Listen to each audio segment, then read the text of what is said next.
আসন্ন দুর্গোৎসব উপলক্ষে মঙ্গলবার মেখলিগঞ্জ ব্লক প্রশাসনের তরফে প্রশাসনিক বৈঠক অনুষ্ঠিত হলো চ্যাংরাবান্ধায়। রাজ্যের মুখ্যমন্ত্রী এদিন ভার্চুয়ালি বৈঠক করেন।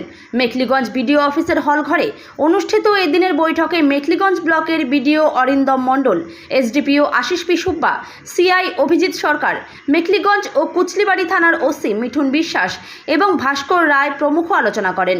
বৈঠকে বিভিন্ন পুজো কমিটির সদস্যরা উপস্থিত ছিলেন। কোচবিহার জেলা পুলিশ সূত্রে জানা গিয়েছে, মেখলিগঞ্জ মহকুমায় 98টি সরকার অনুমোদিত দুর্গাপূজা রয়েছে। এ নিয়ে কি জানিয়েছেন বৈঠকে উপস্থিত চ্যাংরাবান্ধার এক পুজো কমিটির সম্পাদক উত্তম সরকার, শুনুন। আমাদের ব্লকে একটা মিটিং হয়েছে। আমাদের রাজ্যের মাননীয় মুখ্যমন্ত্রী শ্রী মমতা ব্যানার্জির নির্দেশে মেখলিগঞ্জ প্রশাসন, ব্লক প্রশাসন, সভাপতি, এসডিপিও স্যার, আমাদের ওসি সাহেব সবাই আমাদের মেখলিগঞ্জ সাব ডিভিশনে যতগুলি